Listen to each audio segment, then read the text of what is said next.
आज हम टॉपिक ले रहे हैं force on A current carrying conductor in magnetic field और ये कंटिन्यूएशन है chapter number 4 magnetic effect of currents का। तो सबसे पहले हम समझते हैं इस फिगर को कि क्या दिया है।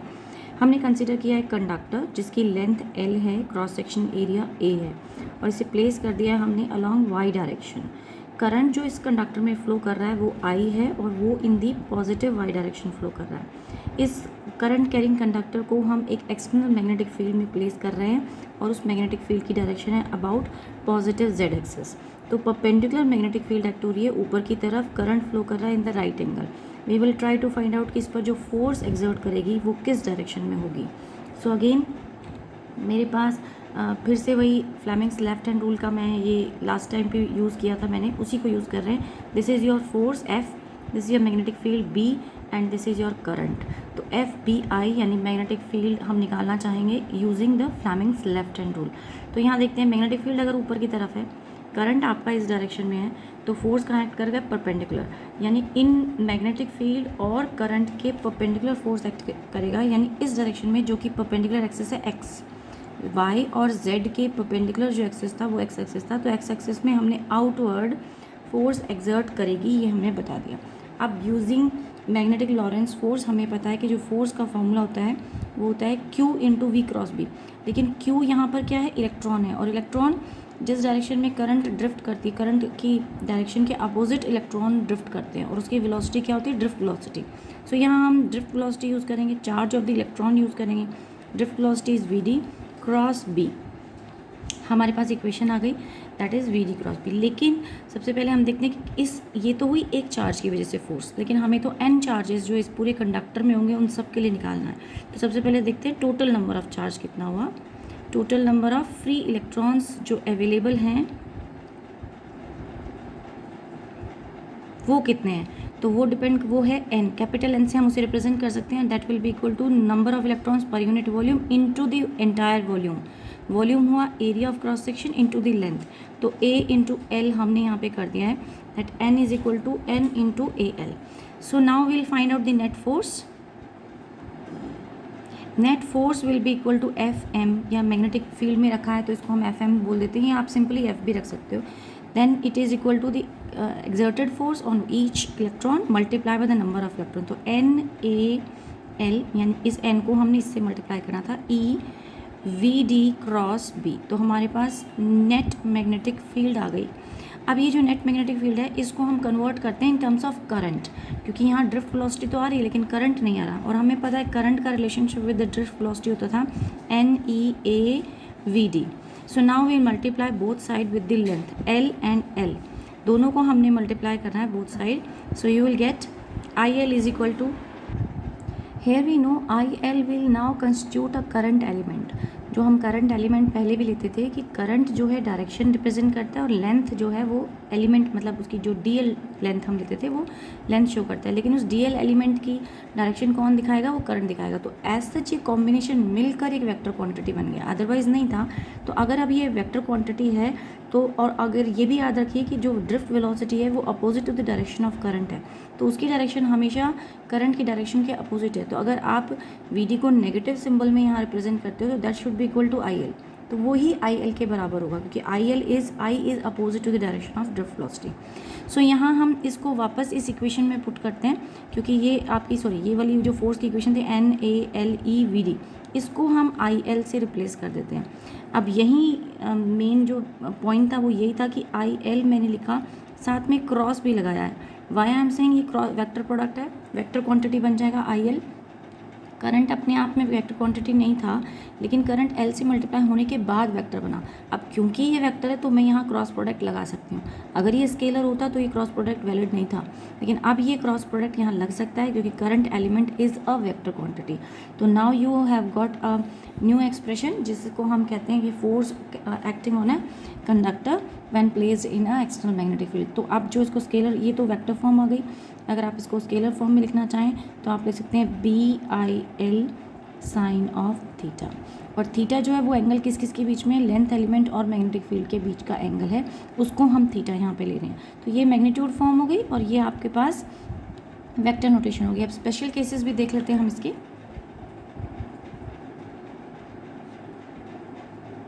सो स्पेशल केसेस में फर्स्ट केस तो हम लेते हैं कि इफ़ योर थीटा इज़ 0 या फिर 180, सो उस केस में जो आपकी फोर्स हो जाती है वो 0 हो जाएगी। यानी कि अगर आपके पास इन दोनों के बीच में, लेंथ और मैग्नेटिक फील्ड के बीच में, या हम ये कह दें कि if the magnetic field is applied in the direction of the current flowing in the circuit, उसी डायरेक्शन में फ्लो का मैग्नेटिक फील्ड हम लगा देते हैं, तो फिर नेट फोर्स क्या हो जाती है 0। दूसरा केस इसमें बनता है if your theta is 90 degree, then in that case you will get a maximum force that is BIL। तो इसको याद करने के लिए बच्चे शॉर्ट फॉर्म में बोल देते हैं बिल साइन थीटा, तो you remember as BIL sine theta या सिंपली ILB, जैसे यहाँ से आप ILB साइन थीटा हटाएं, क्रॉस प्रोडक्ट हटाएंगे तो sine theta will be there. So it's up to you कि किसी भी फॉर्म में आप इसे याद रख सकते हैं। तो when the magnetic field is perpendicular to the direction of the current, then your force will be maximum, force applied on the conductor will be maximum. और डायरेक्शन तो फोर्स की हम पहले बता ही चुके हैं, वो हमने किसे यूज़ करके लिया था, फ्लेमिंग्स लेफ्ट हैंड रूल करके निकाला अभी हमने, और उसमें हम क्लियरली मेंशन कर रहे थे कि वो कहाँ होगी, perpendicular outward to the plane of the paper, तो परपेंडिकुलर होगी, आउटवर्ड होगी। सो रूल कौन सा यूज़ किया, Fleming's left hand rule. Now let us see some numericals. Now here we have a question. The horizontal component of the Earth's magnetic field at a certain place is this much. You are given with the magnetic field value. वो कितना दिया, 3 × 10⁻⁵ tesla दिया है। And the direction of the field is from geographical south to geographical north. तो मैंने यहाँ पर एक रफली नॉर्थ साउथ ईस्ट वेस्ट एक प्लॉट बना दिया है, और आपसे कहा गया, ये बोल रहा है कहाँ से कहाँ तक, साउथ से लेकर टू जियोग्राफिकल नॉर्थ की तरफ हॉरिजॉन्टल कंपोनेंट लाई कर रहा है। तो वी आर कंसीडरिंग कि कोई एक हॉरिजॉन्टल कंपोनेंट हम दिखा देते हैं कि वो साउथ से नॉर्थ की तरफ इस डायरेक्शन में, वो यहाँ पे हमने प्लेस कर दिया। तो ये डायरेक्शन है हॉरिजॉन्टल कंपोनेंट की। Now next what he says, a very long straight conducting wire carrying a study current of 1 ampere. अब आपको करंट की वैल्यू भी दे रखी है, I = 1 ampere. What is the force per unit length on it when it is placed in the horizontal table and the direction of the current is east to west. Okay, पहले case में बता रहा है कि ए part में कि कहाँ से कहाँ प्लेस है, ईस्ट टू वेस्ट प्लेस्ड है। तो अगर ईस्ट टू वेस्ट आप प्लेस करते हैं यहाँ पर, तो लेट मी शो कि अगर ईस्ट टू वेस्ट प्लेस होती है तो डायरेक्शन आपने टेबल पे जो रखा है वो इस तरीके से प्लेस हो गई, ओ सॉरी उल्टा, ईस्ट टू वेस्ट, तो this will be the direction, not this one. इसको मैं एरो बनाया तो ईस्ट से वेस्ट की तरफ डायरेक्शन आपको बता दिया है। अगर ईस्ट से वेस्ट है, या फिर मैंने जो पहले गलती से बनाया था कि वेस्ट टू ईस्ट, दोनों ही केसेस में थीटा कितना आता है आपके पास, 90 डिग्री, तो थीटा 90 है, पहला केस हो गया। सेकेंड केस में वो बोलता है साउथ टू नॉर्थ, अगर साउथ से नॉर्थ की तरफ ही प्लेस होती है तो सेकेंड केस के अंदर आप इस तरीके से प्लेस करेंगे, और उस केस में एंगल कितना हो जाएगा, 0। सो दोनों केसेस हमें डिटेक्ट करने हैं। हमें पास फोर्स का फॉर्मूला था बिल साइन था, BIL साइन ऑफ थीटा, लेकिन वो हमसे मांग रहा है क्वेश्चन के अंदर फोर्स पर यूनिट लेंथ। तो हम लेंथ को फोर्स की डायरेक्शन में ले जाएं, तो अब जो हमारे से वो मांग रहा है, F मांग रहा है, that will be equal to F/L, यानी फोर्स के नीचे हम डिनोमिनेटर में लेंथ ले आते हैं, तो BI साइन ऑफ थीटा बचा। B आपको गिवन है, I गिवन है, साइन थीटा 90 हो जाता है। When you place everything here you will gate 10⁻⁵ Newton पर मीटर। तो ये आपका पहला आंसर आ गया। सेकेंड बी पार्ट में, क्योंकि थीटा उस केस में क्या हो जाएगा, 0, क्योंकि हमें कहाँ से कहाँ प्लेस किया था, साउथ टू नॉर्थ हमने प्लेस किया था, जो कंडक्टर था, करंट कैरिंग कंडक्टर, और उस केस में उसमें एंगल कितना हो जाता है, 0 हो जाता है, और 0 हो जाता है तो आपके पास जो फोर्स आएगी वो भी 0 हो जाएगी, क्योंकि फिर हमने कहा था लेंथ के बीच में और फोर्स के बीच में, करंट एलिमेंट के बीच में और उसके बीच में एंगल अगर 0 हो जाए तो the entire force will B 0। सो उस केस में फोर्स आपकी 0 हो जाती है। नेक्स्ट क्वेश्चन देखते हैं। Now this is a question, a straight wire of mass 200 gram and length 1.5 carries a current of 2 ampere. तो आपको मास दे दिया वायर का 200 ग्राम, और उसमें करंट की वैल्यू भी दे रखी है, दैट इज़ 2 एम्पियर।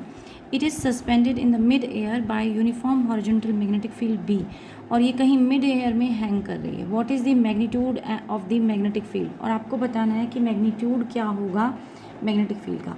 अब सपोज हम मान रहे हैं कि जो भी आपको कंडक्टर दिया है, क्या वायर दी है, तो अगर ये स्ट्रेट वायर है और ये हवा में हैंग्ड है, तो अगर ये वायर आप हवा में हैंग रखना चाहते हो तो इसका वेट जो है नीचे एक्ट करना चाहिए, फोर्स जो है ऊपर एक्ट करनी चाहिए। तो कोई ना कोई फोर्स जो है वो अपवर्ड डायरेक्शन में एक्ट करनी चाहिए, जो इसको इसी पोजीशन में प्लेस रखेगी हवा के अंदर।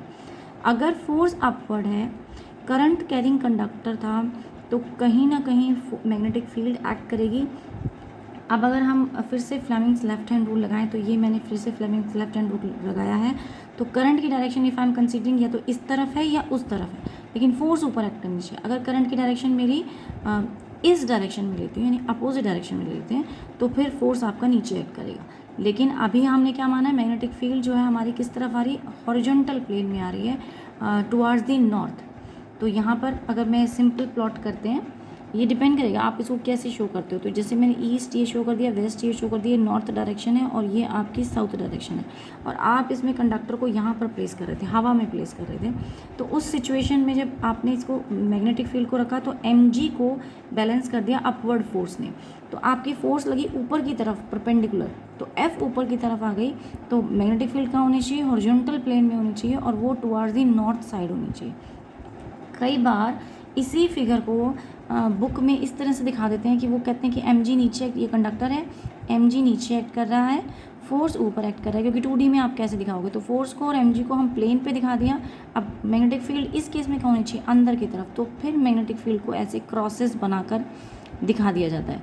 तो दोनों ही केसेस ठीक है, आप कैसे रिप्रेजेंट कर रहे हो, आप उसी तरीके से अपनी लैंग्वेज रख सकते हैं। ये मैग्नेटिक फील्ड कहाँ है इस वक्त, बी एक्ट कर रही है, और वो कैसे एक्ट कर रही है, वो inward to the plane of the paper act कर रही है, एंड नॉर्मल है। ये प्लेन ऑफ द पेपर के केस में है, जबकि हमें उसने बोला क्वेश्चन की लैंग्वेज में ये कि वो कहीं mid of the air hanged है। तो जो पहला फिगर है वो जेन्युइन बनता है कि वहाँ पर हम मिड ऑफ द एयर में कंसीडर कर रहे हैं, mg नीचे एक्ट कर रहे हैं, f ऊपर एक्ट कर रहे हैं। तो जो लगा देते हैं हम फोर्स को, f जो फोर्स इस पर एक्ट करनी चाहिए थी वो थी BIL sine theta, BIL sine of theta, ये b है। एंड जो आपकी दूसरी फोर्स एक्ट करनी चाहिए थी वो थी mg।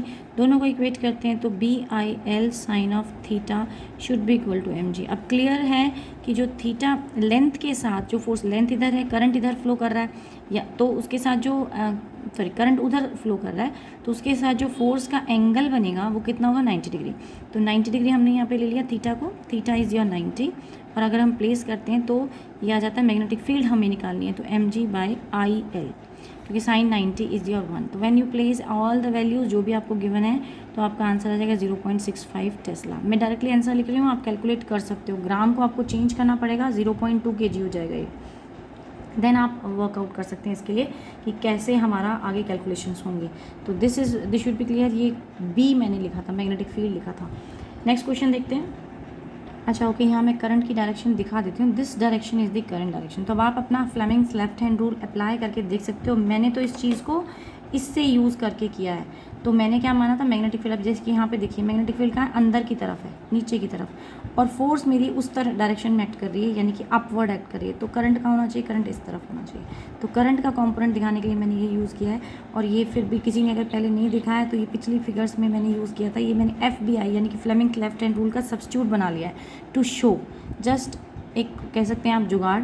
ये मैग्नेटिक फील्ड लिखा हुआ है यहाँ पे, और यहाँ मैंने करंट लिखा हुआ है। आपको H लग रहा होगा, बट मैंने अपनी तरफ से इसमें करंट प्लेस किया था। तो करंट जो है, और ये ऊपर वाली जो मैच स्टिक है, ये आपको फोर्स रिप्रेजेंट कर रही है। तो हम इसी को यूज़ करके यहाँ पे डायरेक्शन ऑफ करंट मैंने यानी डायरेक्शन ऑफ मैग्नेटिक फील्ड हमने फाइंड आउट किया है। नेक्स्ट क्वेश्चन देखते हैं। Now in this question, on a smooth plane, inclined plane at 30 degree with the horizontal, a thin current carrying metallic rod is placed parallel to the horizontal ground. So हमने एक plane माना है, और ये कहते हैं कि इसका एंगल कितना था, इंक्लाइन प्लेन है, वो उसका एंगल 30 डिग्री बन रहा है विद द हॉरिजॉन्टल। और हमने यहाँ पे मेटेलिक रॉड प्लेस कर दी, current carrying, placed parallel to the horizontal ground. तो ग्राउंड के बिल्कुल पैरेलल आपने एक magnetic field current carrying wire जो है वो प्लेस कर दी है। तो अब इसे लिखने में तो हम ऐसे ही दिखाएंगे कि मैग्नेटिक फील्ड हमने ऐसे प्लेस कर दी, ये वायर जो है हमने हॉरिजॉन्टल टू द ग्राउंड जो है, टू द ग्राउंड, लेकिन ये ऐसे रखा हुआ है, इस तरीके से रखा हुआ है, और इंक्लाइन प्लेन पे रखा। अभी मैं 3D फिगर में दिखाने और समझाने की कोशिश करूँगी कि कैसे वो बोल रहे हैं, क्या रखा है। And then the plane is located in a uniform magnetic field, और प्लेन को हमने एक यूनिफॉर्म मैग्नेटिक फील्ड में रखा है इन वर्टिकल डायरेक्शन। तो यहाँ से क्लियर है कि जो मैग्नेटिक फील्ड एक्ट कर रही है वो ऊपर की तरफ एक्ट कर रही है, वर्टिकल अपवर्ड डायरेक्शन में एक्ट कर रही है, ऊपर की side. What is the value of the current, what is the value of the current, can the rod remain stationery. Okay, for what value of the current, तो हम क्या current का इसमें वैल्यू रखें कि जो रॉड है ये स्टेशनरी रहे, और इसका mass per unit length of the rod जो है वो आपको दिया हुआ है पर यूनिट, अच्छा मैंने लिखा नहीं, per unit length of the rod is this much, ये लेंथ है, so per unit length of the rod आपको गिवन था 0.03 किलोग्राम पर मीटर, हमें वैल्यू दे रखी थी। तो अब हम देखते हैं इसमें क्या क्या फोर्स एक्ट करनी चाहिए। जब भी कोई चीज़ इंक्लाइन प्लेन पे रखी होती है तो आप कहते हैं कि उसका mg नीचे एक्ट कर रहा है, mg नीचे एक्ट कर रहा है तो 2 कंपोनेंट में डिसॉल्व हो गया, एक हो गया इधर जिसको हम बोल देते हैं वो क्या है आपका mg sine of theta act करेगा, mg sine theta downward act करेगा। अब यहाँ पे 2 फोर्सेस एक्ट कर रही थी, मैग्नेटिक फील्ड ऊपर की तरफ एक्ट कर रही थी और इस पर करंट एक्ट कर रही थी। अब करंट की डायरेक्शन उन्होंने बताई नहीं है कि किस तरफ करंट है, लेकिन अंडरस्टूड है कि करंट उसी डायरेक्शन में होगा कि जहाँ पर फोर्स ऐसी डायरेक्शन आए जो इसके नीचे डाउनवर्ड फोर्स को बैलेंस कर दे। तो फिर से हम यही वाला मैं Fleming's left hand rule use कर रही हूँ। तो अभी आपको क्या बोला, मैग्नेटिक फील्ड अपवर्ड है तो मैग्नेटिक फील्ड तो ऊपर की तरफ हो गई, एंड कंडक्टर जो था वो हमारा अब की बार ऐसे प्लेस्ड है, ये प्लेसमेंट है। कंडक्टर को हमने horizontal to the ground place किया है, ये हॉरिजॉन्टल डायरेक्शन में हो गया। मैग्नेटिक फील्ड ये ऊपर वाले स्ट्रॉ से रिप्रेजेंट करे तो मैग्नेटिक फील्ड ऊपर एक्ट कर रही है, तो फोर्स कहाँ एक्ट कर रही है, वो फोर्स इस डायरेक्शन में एक्ट कर रही है। अब इस फोर्स के आप 2 कंपोनेंट बना सकते हैं। हमारा तो mg एट सर्टेन एंगल चल रहा है, तो अगर आप 2 कंपोनेंट बनाएंगे, मैं इसको थोड़ा सा और ऊपर पुश करती हूँ, यानी इस पॉइंट पर फोर्स तो ऐसे एक्ट कर रही है, तो लेकिन mg को बैलेंस करने के लिए कोई कंपोनेंट बनेगा इस डायरेक्शन में, एक तो इधर कंपोनेंट बनेगा जिसको हम यहाँ शो कर देते हैं, ये कंपोनेंट बनेगा और एक कंपोनेंट आपका नीचे आना चाहिए। नीचे साइन कंपोनेंट का हमें कोई लेना देना नहीं है, हमें सिर्फ कॉस कंपोनेंट चाहिए, वो इस डायरेक्शन में। तो अगर ये एफ है आपकी, ये आपकी एफ एक्ट कर रही है, तो इसके 2 कंपोनेंट बने, एक बन गया आपका ऊपर की तरफ जिसे हम क्या बोलते हैं योर एम, तो ये तो एफ फोर्स है तो ये बिल साइन थीटा होगा, बिल कॉस थीटा होगा। ये एंगल क्या है आपका, ये एंगल इसके साथ बन रहा है, ये थीटा है तो ये एंगल आपका थीटा बन रहा है, ठीक है। सो अगर ये थीटा बने तो ये ऊपर वाला कंपोनेंट क्या आ गया आपके पास, एफ कॉस कंपोनेंट बोल सकते हैं, तो ये हो गया बिल कॉस ऑफ थीटा। तो ये कंपोनेंट हमारे पास ऊपर की तरफ आ गया। So we don't need this, M नहीं चाहिए हमें, तो हम कट करते हैं, हमें नहीं चाहिए। तो हम क्या कह रहे हैं, हम कह रहे हैं कि mg sine theta should be equal to your BIL cos theta के बराबर होना चाहिए, तभी ये बैलेंस रहेगी। जो ऊपर वाली फोर्स है वो mg को बैलेंस करेगी तभी, जब ये दोनों कंपोनेंट्स इक्वल होते हैं। तो अच्छा, इसको मैं 3D फिगर से दिखाने की कोशिश करती हूँ। So now this is just एक स्केल है जिसको मैं इंक्लाइन प्लेन कंसीडर कर रही हूँ। मैंने at some angle, let us consider, ये जो एंगल ग्राउंड के साथ बना रहा था वो कितना था आपका 30 डिग्री एंगल, उस पर होल्ड कर लिया। और ये एक हॉरिजॉन्टल जो उन्होंने करंट कैरिंग रॉड बोला, जो ग्राउंड के साथ हॉरिजॉन्टल हमने लेवल पे प्लेस कर दिए। तो हम ये प्लेस कर रहे हैं। अब आप देखिए इसके ऊपर क्या क्या फोर्स एक्ट कर रही हैं। तो एक फोर्स तो mg, अगर हम नीचे इसका वेट एक्ट करता है तो mg को साइन थीटा यहाँ बन गया। अब इसके अंदर जो डायरेक्शन ऑफ करंट होगी उसके बेसिस पे f जो कंपोनेंट फोर्स बनेगी वो यहाँ होगी, इस डायरेक्शन में होगी। लेकिन वो फोर्स जो है यानी कि वो कहाँ एक्ट कर रही है, वो इस तरफ एक्ट कर रही है, नीचे की साइड। अच्छा, इसे थोड़ा सा और बेटर कोशिश करती हूँ दिखाने की। So this is your mg sine theta.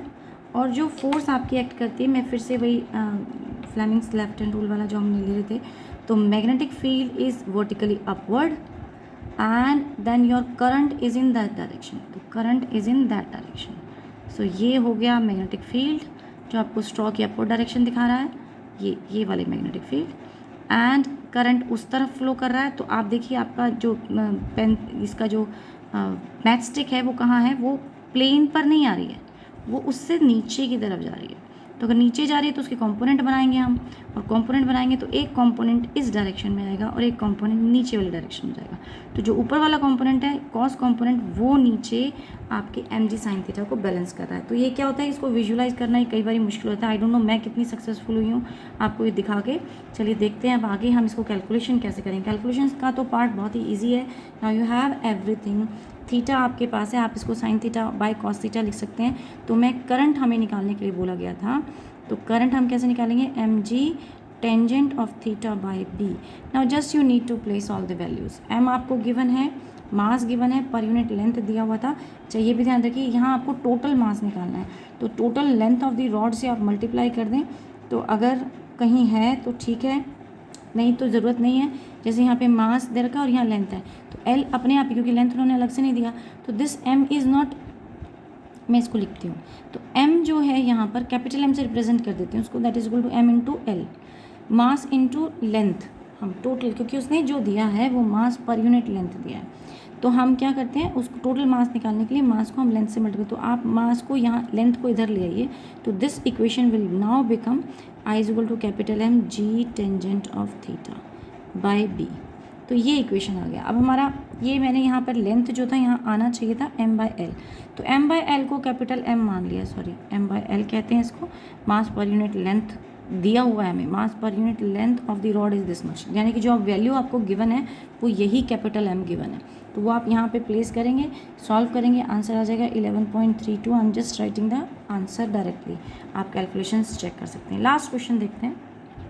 In this question you are given with the magnitude of the magnetic force on a segment PQ। PQ पर आपको Q यहाँ है, तो आपको एक मैग्नेटिक फोर्स एक्ट कर रही है, मैग्नेटिक फील्ड B, और उसका मैग्नीट्यूड आपको गिवन है 0.25 Tesla. If the current is 5 ampere, यहाँ जो करंट फ्लो कर रहा था वो 5 एम्पियर है थ्रू इट, तो आपको निकालना है find the magnitude of the magnetic force, यानी फोर्स आपको फाइंड आउट करनी है। फोर्स का जो फॉर्मूला हमारा था वही हमने लगाना है, BIL साइन ऑफ थीटा। लेकिन थीटा कौन सा? अब हमारा जो डायरेक्शन, जो एंगल होता है ये थीटा, ये होता है IL और मैग्नेटिक फील्ड के बीच में, लेकिन I यहाँ जो एंगल दे रखा है वो दे रखा है आपको 120 के बीच में। तो मैग्नेटिक फील्ड, मुझे इस PQ की बात करनी, PQ एलिमेंट की, PQ एलिमेंट की, इस वाली की नहीं। तो इस सेगमेंट की और इस सेगमेंट का तो वैसे भी मैग्नेटिक फील्ड सेम डायरेक्शन में होता है, तो ये तो फोर्स एक्ट करेगी ही नहीं, क्योंकि दोनों सेम डायरेक्शन में हो गए, थीटा 0 हो जाएगा। तो एक्ट करेगी तो सिर्फ PQ के लिए एक्ट करेगी और इस वाले के लिए, लेकिन वो इस साइड वाले के लिए नहीं पूछ रहा, वो PQ के लिए पूछ रहा है। उसने स्पेशल मेंशन किया है ऊपर क्वेश्चन में कि PQ सेगमेंट के लिए निकालो। तो PQ तो एट सम एंगल जा रहा है और जो फिगर दिखा रही है 120 एंगल, लेकिन हम ये एंगल नहीं लेंगे। तो जिस एक्सिस में आगे कंटिन्यू कर रही है, क्योंकि करंट का एंगल तो करंट की डायरेक्शन के साथ होता है, जिस डायरेक्शन में करंट है, तो करंट अगर आगे कंटिन्यू करती है तो हमें ये वाला एंगल चाहिए, ये थीटा चाहिए। और ये थीटा कितना हो गया? Total 180 minus 120 that is equal to 60। सो आप सीधा सीधा यहाँ पे पुट कर सकते हैं BIL sine of 60 which will give you, सीधा आंसर लिख रही हूँ 0.32 न्यूटन एंड हैंड्स डन। सो आज की क्लास के लिए इतना ही। ये थीटा हमने 60 क्यों लिया है? क्योंकि हम यहाँ से जहाँ जंक्शन बनता है वहाँ से एंगल नापते हैं। इफ़ यू रिमेंबर कि करंट इस डायरेक्शन में है, मैग्नेटिक फील्ड इस डायरेक्शन में, तो हम ये वाला, ये करंट और magnetic field, current element IL जिसको बोलते हैं, तो ये एंगल नापा जाता है टिप टू टेल टच करता हुआ। ऐसा नहीं है कि टेल टू आर्ट्स आ रही है, वो नहीं ले सकते हम। तो इसलिए मैंने वो वाला एंगल लिया जो अपोजिट साइड में है। सो आज की क्लास के लिए इतना ही। Thank you.